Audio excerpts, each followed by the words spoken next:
ये कहानी है एक ऐसे बार की जिसके बाहर अगर तुम चले जाते हो तो तुम्हें गोली से मार दिया जाएगा, और अगर तुम बार के बाहर नहीं जाते हो तो भी बार के अंदर तुम सेफ नहीं हो। इसका मतलब है कि एक तरफ पानी है, दूसरी तरफ पानी का डब्बा, जहाँ से बच पाना बिल्कुल मुश्किल है। तो कहानी की शुरुआत में हम सर्जियो नाम के बंदे को एक बार के अंदर आते हुए देखते हैं।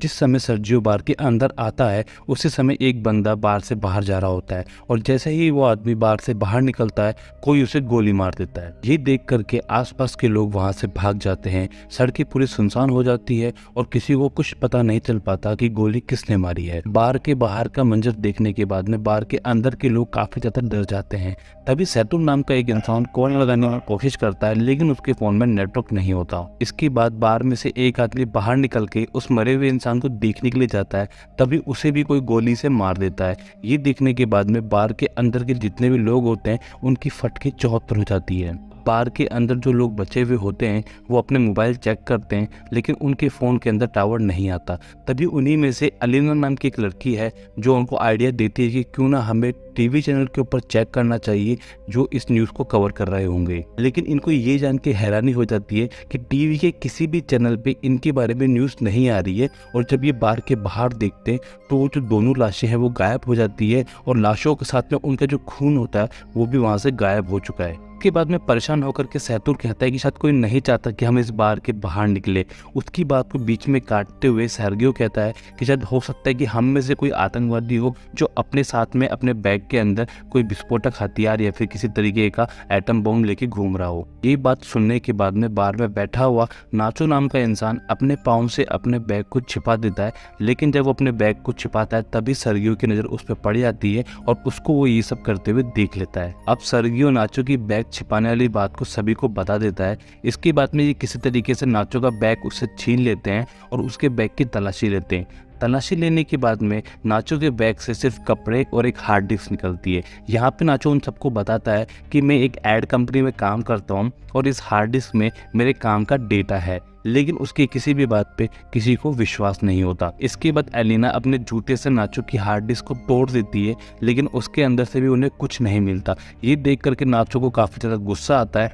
तभी वो कहता है कि बार की काउंटर के ऊपर एक ब्रीफकेस रखा हुआ है, क्या मुझे कोई बता सकता है कि वो ब्रीफकेस किसका है? तभी सर्जियो उन्हें बताता है कि वो ब्रीफकेस उसी का है और उस ब्रीफकेस के अंदर ऐसा कुछ भी नहीं है। लेकिन बार की ओनर को सर्जियो की बात पे यकीन नहीं होता और वो उससे वो ब्रीफकेस ले लेती है। लेकिन बार की ओनर के हाथ से भी इज़राइल नाम का इंसान जो कि बाहरी होता है वो उससे ब्रीफकेस छीन लेता है और बिना सर्जियो की परमिशन के वो ब्रीफकेस को खोल देता है। अब जब वो सर्जियो की ब्रीफकेस को खोलते हैं तो उस ब्रीफकेस के अंदर लड़कियों के अंडरगारमेंट्स होते हैं। अब इन लोगों को कुछ भी समझ में नहीं आता।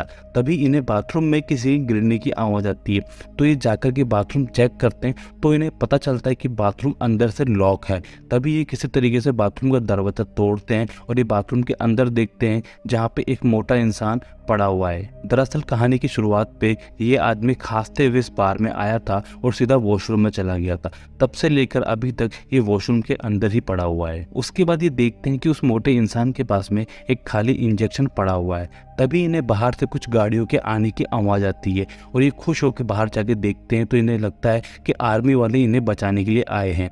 लेकिन आर्मी वाले इन्हें बिल्कुल नज़रअंदाज कर देते हैं और बहुत सारे टायरों का ढेर बार के मेन गेट के आगे लगा करके ये उसमें आग लगा देते हैं और इसके बाद में ये आर्मी वाले वहाँ से चले जाते हैं। हालांकि सभी लोगों को लगता है कि ये आर्मी वाले इन सभी की मदद के लिए आए हैं, लेकिन आर्मी वाले इनकी मदद करे बगैर ही यहाँ से चले जाते हैं। तभी न्यूज़ के अंदर दिखाया जाता है कि सिटी की उसी एरिया के अंदर जहाँ पे ये बार है वहाँ पे बहुत ज़्यादा आग लग चुकी है। दरअसल वो जो आग है वो टायरों की आग है, लेकिन न्यूज़ में ऐसा दिखाते हैं कि ये बहुत ज़्यादा आग है और इसी के कारण इस सिटी को पूरा लॉक कर दिया गया है। अब इस सिटी के अंदर कोई भी अंदर नहीं जा सकता।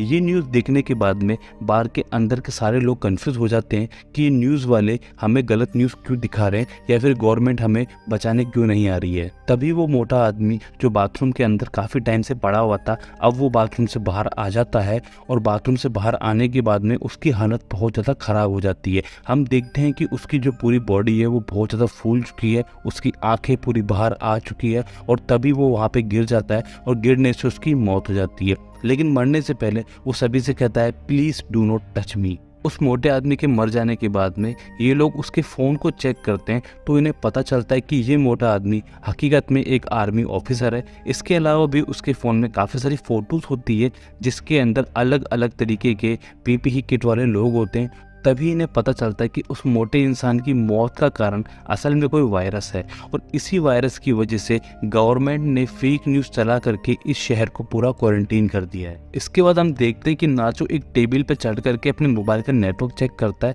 तभी उसके मोबाइल में नेटवर्क आ जाता है। इस बात के बारे में वो सभी को बताता है। तभी वो लोग बोलते हैं कि तुम फटाफट से किसी न्यूज़ चैनल को फ़ोन करके हमारी कंडीशन के बारे में बताओ। लेकिन बीच के अंदर ही सातुर उस टेबल पर चढ़ जाता है और बीच में बात करना स्टार्ट कर देता है। इसी बीच के अंदर टेबल टूट जाती है और ये दोनों नीचे गिर जाते हैं। तभी एक आदमी जिसका नाम एंड्रस है वो नाचो से मोबाइल मांगता है। अब नाचो से मोबाइल देने ही वाला होता है, तभी बार की ओनर एंड्रस को ये करने के लिए मना कर देती है और वो बताती है कि नाचो ने उस इन्फेक्टेड इंसान को छुआ था, तो हो सकता है कि अब नाचो भी इन्फेक्टेड हो गया हो। और उसकी बात से सर्गियो और एंड्रस दोनों सहमत हो जाते हैं। इसके बाद में वो लोग उन सभी को अलग कर देते हैं जिन्होंने उस मरे हुए इंसान को छुआ था।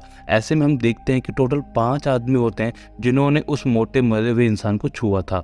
इसके बाद में एंड्रस इन सभी 5 इंसानों को गन पॉइंट पे ले लेता है और इन्हें मजबूरन उस मरे हुए इंसान की डेड बॉडी को तहखाने में लेके जाने के लिए कहता है। अब ना चाहते हुए भी इन 5 इंसानों को उस मरे हुए इंसान की डेड बॉडी को तहखाने में लेके जाना पड़ता है। और इसके बाद में हम देखते हैं कि इन्हीं में से एक औरत को तहखाने के अंदर काफ़ी ज़्यादा सफिकेशन होता है, लेकिन उसकी बातों के ऊपर कोई भी ज़्यादा ध्यान नहीं देता। तभी परेशान होकर के वो औरत खुद ही तहखाने से बाहर निकलने की कोशिश करती है, लेकिन वो जैसे सीढ़ियाँ चढ़ती है तो गलती से उसके हाथ से कुछ कार्टन्स नीचे गिर जाते हैं जिसमें कांच की बोतल्स के अंदर कुछ लिक्विड होता है। और ये लोग देखते हैं कि वो लिक्विड ड्रॉप होता हुआ किसी पाइपलाइन में जा रहा है, यानी कि वहाँ पे कोई चैम्बर बना हुआ है। इसके बाद ये लोग चैम्बर को चेक करते हैं तो इन्हें पता चलता है कि वो एक सीवरेज चैम्बर है जिससे बाहर निकला जा सकता है। इसके बाद में इजराइल उस चैम्बर के ढक्कन को तोड़ देता है और उस ड्रेनेज के पाइप से बाहर निकलने की कोशिश करता है। वो अपने पूरे शरीर के ऊपर ऑयल लगा लेता है और उस ड्रेनेज के ढक्कन से बाहर निकलने की कोशिश करता है, लेकिन ड्रेनेज का ढक्कन काफ़ी ज़्यादा छोटा होता है जिसकी वजह से इजराइल उसके अंदर पूरा नहीं जा पाता और वो बीच में ही फंस जाता है। तभी इन लोगों को बार के अंदर से कुछ गोलियों की आवाज़ें सुनाई देती है और उसके कुछ टाइम के बाद में वहाँ पे धुआं आना स्टार्ट हो जाता है।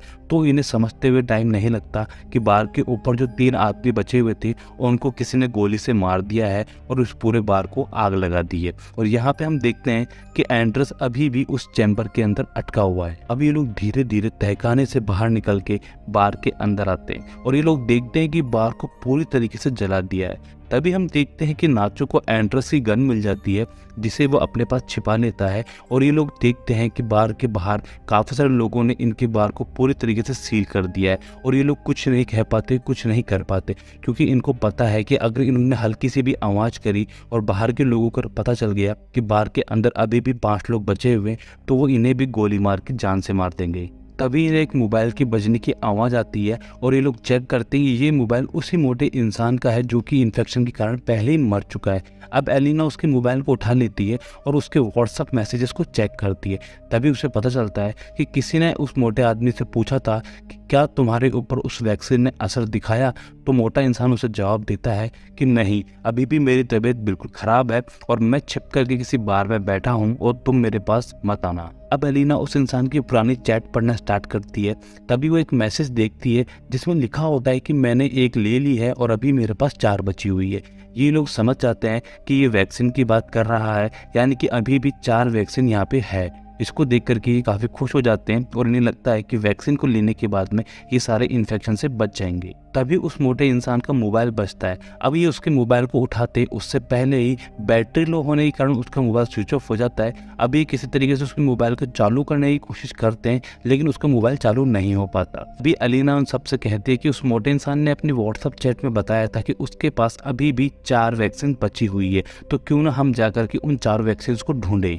इसके बाद में ये लोग वापिस से उस तहखाने में उस मोटे इंसान की लाश के पास जाते हैं जहाँ पे ये वैक्सीन ढूंढने की कोशिश करते हैं। इसके बाद में ये लोग बाथरूम में चेक करते हैं जहाँ पे ये लोग देखते हैं कि वहाँ पे इजराइल पहले से ही वैक्सीन को लेकर के बैठा हुआ है। इजराइल उन्हें बताता है कि वैक्सीन हमारे पास 4 है और हम टोटल 5 है, यानी कि किसी को अपना बलिदान देना पड़ेगा। इसके बाद में इजराइल उन वैक्सीन में से एक इंजेक्शन अपनी बॉडी के अंदर इंजेक्ट करना शुरू कर देता है। इसके ऊपर नाचो उसे गन पॉइंट पे ले लेता है, लेकिन इसके बाद में भी इजराइल नहीं रुकता और वो पूरी वैक्सीन को अपने शरीर में इंजेक्ट कर लेता है। यहाँ पे नाचो और इजराइल के बीच में झगड़ा हो जाता है, जिसके बाद में इजराइल नाचो के ऊपर हावी हो जाता है और उसको बुरी तरीके से पिटाई करता है। इस हाथापाई के बाद में नाचो की जो गन है वो इजराइल के हाथों में आ जाती है और इजराइल के हाथ से छूट करके वैक्सीन तहखाने में चली जाती है। मोटी औरत तहखाने में जाती है और उन वैक्सीन को उठा लेती है, लेकिन तभी उसको ठोकर लगती है और गलती से वो वैक्सीन उसके हाथ से छूट करके गटर के चैम्बर में गिर जाती है। तभी ये लोग उस तहखाने में आते हैं और उस वैक्सीन को बाहर निकालने के बारे में सोचते हैं। इन 5 इंसानों में एलिना सबसे ज़्यादा पतली होती है, तो ये चारों उसको मिलकर के कन्विंस करते हैं। शुरू में तो एलिना काफ़ी ज़्यादा डर जाती है, लेकिन बाद में वो किसी तरीके से मान जाती है। अब एलिना के पूरे शरीर के ऊपर तेल लगाया जाता है और ऑयल अच्छे से लगाने के बाद में उसे उस चैम्बर के अंदर घुसाने की कोशिश की जाती है। काफ़ी मशक्कत के बाद में एलिना उस चैम्बर में से होते हुए नीचे पानी में गिर जाती है। इसके बाद हम देखते हैं कि एलिना उस पानी में से वैक्सीन को ढूंढ लेती है, जिसके बाद में नाचो एलिना को उस वैक्सीन को तार पे बांधने के लिए कहता है, जिसके बाद वो वैक्सीन को ऊपर खींच सके, लेकिन एलिना इस पे मना कर देती है क्योंकि वो जानती है कि ऊपर 3 आदमी बचे हैं और एलिना के पास में भी 3 ही वैक्सीन बची हुई है, जिसपे वो उन सभी को नीचे आने को कहती है। इसके बाद में तहखाने में जितने भी लोग होते हैं वो चैम्बर के ढक्कन को तोड़ करके बड़ा करने की कोशिश करते हैं। अब जब ये चैम्बर के ढक्कन को बड़ा करने की कोशिश करते हैं तभी हम देखते हैं कि एलिना बाहर निकलने का रास्ता ढूंढती है, तो उसे एक जगह पे थोड़ी रोशनी दिखाई देती है, जहाँ पे पहले तो वो एक छेद के अंदर उन वैक्सीन को छिपा देती है। वैक्सीन को छिपाने के बाद में एलिना सीढ़ियाँ चढ़ती है और सीढ़ियाँ चढ़ने के बाद में वो बाहर का मंजर देखती है, तो उसे दिखाई देता है कि बाहर बहुत ही ज़्यादा पुलिस वाले खड़े हैं और उन्होंने उन तीनों लोगों की डेड बॉडी को भी जला दिया है। इसके बाद में सीन शिफ्ट होता है और हम देखते हैं कि जो तहखाने में बचे हुए 4 लोग थे वो भी किसी तरीके से तहखाने से बाहर निकल के उस चैम्बर में आ गए हैं। इसके बाद हम देखते हैं कि इजराइल और नाचो के बीच में एक बार फिर से लड़ाई हो जाती है, जहाँ पे इस बार नाचो इजराइल के ऊपर भारी पड़ता है और वो उससे बंदूक छून करके उसको पानी के अंदर ही गोलियां मार देता है। नाचो के हाथ में गन आने के बाद में नाचो बाकी के तीनों लोगों को गन पॉइंट पे ले लेता है और वो उनसे वैक्सीन मांगता है। इस पे एलिना वैक्सीन देने से नाचो को मना कर देती है, जिसपे नाचो सातुर को गन पॉइंट पे ले लेता है और कहता है कि हम 3 बचे हुए हैं, अगर हम सातुर को मार देंगे तो हम तीनों को एक एक वैक्सीन मिल जाएगी। लेकिन यहाँ पे नाचो सातुर को नहीं मार पाता, जिसके बाद में चारों फिर से एक बार आगे बढ़ते हैं और यहाँ पे एरिना जहाँ पे उसने वैक्सीन छिपाई थी वो वहाँ से वैक्सीन को बाहर निकाल लेती है। लेकिन हम देखते हैं कि पीछे उस मोटी औरत ने सातुर को पानी से डुबो के मारने की बहुत ही कोशिश करी है, लेकिन नाचो बीच में आ जाता है और वो सातुर को बचा लेता है। तभी मोटी औरत नाचो से कहती है कि क्यों ना तुम मुझे मार दो ताकि तुम तीनों आपस में वैक्सीन को बांट सको। ऐसे के अंदर नाचो उस मोटी औरत के ऊपर गन तो तान देता है, लेकिन वो उसे नहीं मार पाता, जिसके बाद में मोटी औरत उस गन को लेकर के अपने आप को शूट कर लेती है और खुद मर जाती है। अब यहाँ पे सिर्फ 3 लोग बचे थे और इनके पास वैक्सीन भी 3 ही थी। इसके बाद हम देखते हैं कि ये तीनों इंजेक्शन को अपनी बॉडी में इंजेक्ट करने ही वाले होते हैं, तभी पीछे से एंड्रूस आ जाता है और वो सातुर के ऊपर हमला कर देता है, जिसके बाद में सातुर की वही मौत हो जाती है। इसके बाद में एंड्रूस को और भी ज़्यादा गुस्सा आता है और वो नाचो और एलिना को मारने के लिए भागता है। अपने आप को बचाने के लिए एलिना और नाचो बाहर निकलने की कोशिश करते हैं सीढ़ियाँ चढ़ करके, लेकिन सीढ़ियाँ चढ़ते वक्त एलिना के हाथ से उसका इंजेक्शन गिर जाता है। तभी नाचो अपना इंजेक्शन एलिना को दे देता है और उसे ऊपर जाने को कहता है। इसके बाद में इजराइल नाचो का पाँव पकड़ के उसे नीचे खींचने की कोशिश करता है, जिसपे नाचो अपना हाथ छोड़ देता है और इन दोनों की नीचे गिरने के कारण मौत हो जाती है। अब यहाँ पे एलिना उस इंजेक्शन को अपने शरीर में इंजेक्ट कर लेती है और इंजेक्ट करने के बाद में उस चैम्बर के ढक्कन को खोल के वो बाहर निकलती है। बाहर निकल के वो देखती है कि वहाँ पे काफ़ी सारे लोग हैं और बहुत ही ज़्यादा अफरा तफरी मची हुई है और बार के आसपास के पूरे एरिया को सरकार ने सील कर दिया है। इसके बाद हम देखते हैं कि एलिना सदमे के अंदर अंडरगारमेंट्स के अंदर ही उस भीड़ के साथ चलना शुरू कर देती है, जिसके बाद में एक औरत पीछे से अपना कोट एलिना को पहना देती है और एलिना भीड़ के अंदर कहीं खो जाती है। और इसके बाद में हमें दिखाया जाता है कि वो मोटा इंसान जो पहले ही इन्फेक्शन के कारण मर चुका था बार के अंदर, वो एक आर्मी ऑफिसर था और जहाँ पे आर्मी एक बायोलॉजिकल वेपन बना रही थी ताकि वो दूसरे देशों के ऊपर हमला कर सके। लेकिन किसी गलती के कारण वो मोटा इंसान उस बायोलॉजिकल वेपन के कांटेक्ट में आ जाता है और वो इन्फेक्टेड हो जाता है। हालांकि गवर्नमेंट के पास पहले से ही वैक्सीन थी, लेकिन उसका शरीर पहले से ही बहुत ज़्यादा बीमार था, जिसकी वजह से वो वैक्सीन उसके शरीर पे काम नहीं करती है। और जहाँ पे हमें बताया जाता है कि गवर्नमेंट नहीं चाहती थी कि वो जो वायरस है वो बाहर की दुनिया में फैले, इसके लिए गवर्नमेंट ने उस बार को वहीं सील कर दिया और कुछ लोगों की जान के बदले उन्होंने काफ़ी सारे लोगों की जान बचाने की सोची। इसीलिए बार के अंदर जितने भी लोग थे उन्हें वहीं मार दिया गया और उस वायरस को वहीं ख़त्म कर दिया गया। तो दोस्तों ये था एक्सप्लेनेशन दी बार मूवी का। होपफुली आपको ये एक्सप्लेनेशन पसंद आया होगा। अगर आपको ये एक्सप्लेनेशन पसंद आया तो वीडियो को लाइक करें, चैनल को सब्सक्राइब करें। मिलते हैं अगली वीडियो में, तब तक के लिए बाय।